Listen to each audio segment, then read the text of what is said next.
பொது சிவில் சட்டம் குறித்த விஷயத்தில் தி.க. ஆசாமிகளின் அறிவிலுள்ள பிழையை இந்த காணொளியில் காண்போம். 19/2/2022 நாள் விடுதலையில் வந்த கேள்வி பதில் இது. கேள்வி: 44வது இந்திய அரசமைப்பு சட்ட திருத்தத்திற்கு வழங்கிய கருத்துரையில் அன்னை மணி அம்மையார் குறிப்பிட்டிருந்த பொது சிவில் சட்டத்திற்கும் இன்று இந்துத்துவ கும்பல் வலியுறுத்தும் பொது சிவில் சட்டத்திற்கும் என்ன வேறுபாடு? அந்தோணிராஜ் என்பவர் கேட்ட கேள்விக்கு கி. வீரமணி தரும் பதில்: பாஜகவின் பொது சிவில் சட்டம் வெறும் இஸ்லாமியர்களை, சிறுபான்மையினரை குறிவைத்தது. இந்து மதம், மனு தர்ம சட்டங்களை பற்றி மௌனம் சாதிக்கும் உள்நோக்கம் கொண்டது.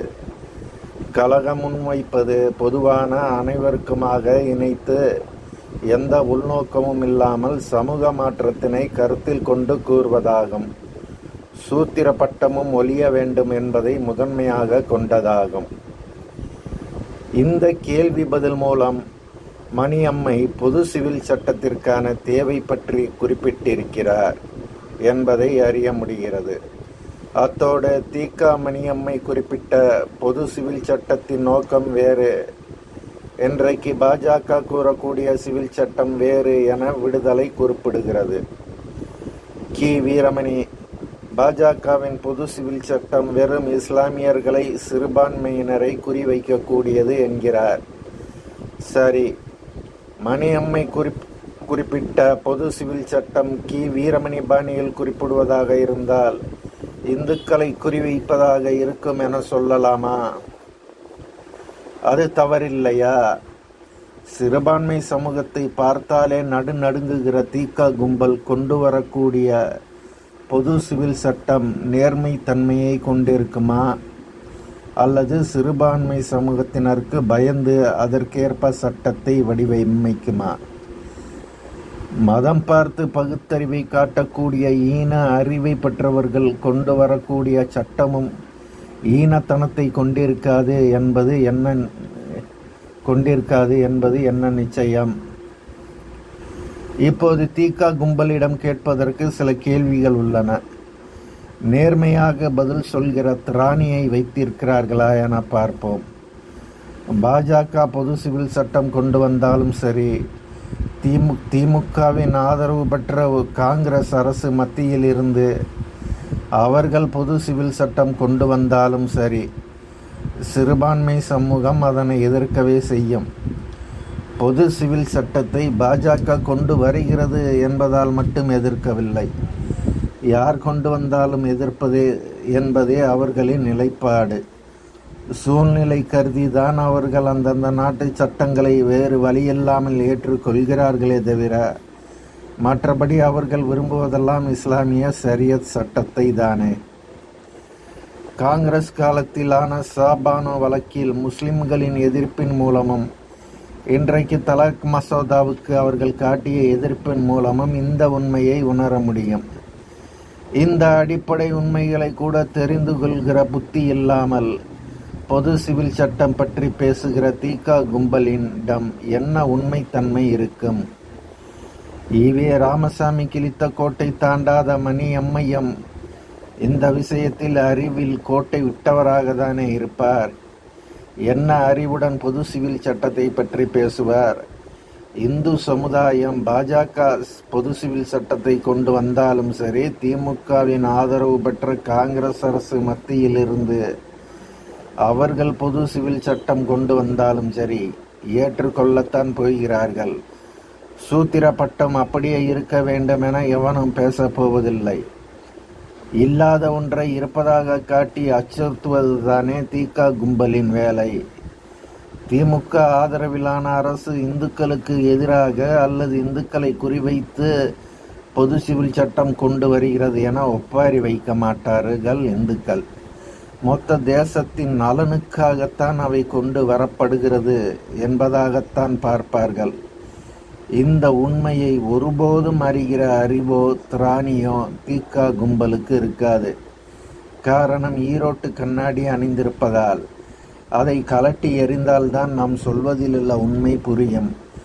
இனிப்பை தவிர்க்காமல் நீரிழிவு நோய்க்கு மருந்து எடுத்துக்கொள்வதால் எப்படி உடம்புக்கு எந்த நன்மையும் ஏற்படாதோ, அதேபோல் ஈரோட்டு கண்ணாடியை கழற்றி எறியாமல் மாட்டிக்கொண்டே நாம் சொல்லும் விஷயத்தை பார்த்தால் அதனால் பலன் ஏற்படாது. இன்றைக்கு அரசு எத்தனையோ புது சட்டங்களை உருவாக்குகிறது. மதத்தை காரணம் காட்டி இது எங்கள் மதத்திற்கு எதிரானது என கூறிக்கொண்டு வரக்கூடியவர்கள் யாரென்று பார்த்தால் நாம் சொல்வதிலுள்ள உண்மை விளங்காமல் போகாது. கிணற்று தவளையாக இருக்கிற வீரமணிக்கு ஒரு சம்பவத்தின் மூலம் சில உண்மைகளை அறிய தருகிறோம். வாசித்து வீரமணி அறிவு நாணயம் பெறட்டும். எதிர்காலத்தில் ஏதாவது ஒரு கேள்விக்கு பதில் சொல்ல இந்த தகவல் உதவும். நாம் சொல்ல போகின்ற சம்பவம் 2015ஆம் ஆண்டு வந்த செய்தி. அகிலேஷ் யாதவ் உத்தரப்பிரதேசத்தின் முதல்வராக இருந்தபோது நடந்த நிகழ்வு இது. 2 மனைவிகள் கொண்டவருக்கு பள்ளிகளில் உருது மொழி ஆசிரியராகும் தகுதி இல்லை என்று அன்றைய அகிலேஷ் யாதவ் அரசு ஒரு உத்தரவை வெளியிட்டிருந்தது. அரசின் உத்தரவு அப்போது அங்கு பெரும் சர்ச்சையை ஏற்படுத்தியது. 2 திருமணம் தவறு, சட்ட விரோதம் என கூறினால் எங்கிருந்து எதிர்ப்பு வருமோ அங்கிருந்தே எதிர்ப்பு வந்தது. முஸ்லிம் சட்ட வாரியத்தின் உறுப்பினரும் லக்னோவில் உள்ள மசூதியின் இமாமுமான ரஷீத் பீரங்கி மகலி என்பவர் அப்போது கூறியது, ஒரு ஆண் 4 மனைவிகள் வரை திருமணம் செய்து கொள்ளலாம் என இஸ்லாமிய சட்டத்தில் கூறப்பட்டுள்ளது. அவ்வாறு இருக்கையில் உத்தரப்பிரதேச அரசின் உத்தரவானது இஸ்லாமியர்களின் உரிமைகளில் தலையிடுவது போல் உள்ளது. இந்த உத்தரவை அரசு திரும்பப் பெற வேண்டும் என்றார்.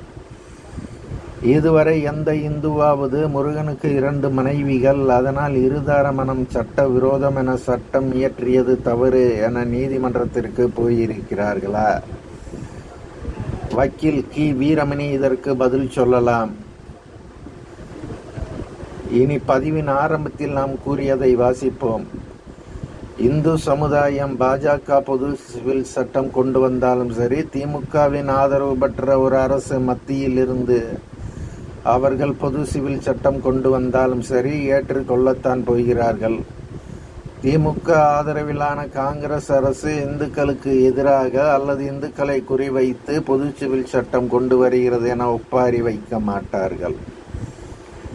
ஆனால் அதே நேரம் பாஜக பொது சிவில் சட்டம் கொண்டு வந்தாலும் சரி, திமுகவின் ஆதரவு பெற்ற ஒரு அரசு மத்தியிலிருந்து அவர்கள் பொது சிவில் சட்டம் கொண்டு வந்தாலும் சரி, சிறுபான்மை சமூகம் அதனை எதிர்க்கவே செய்யும்.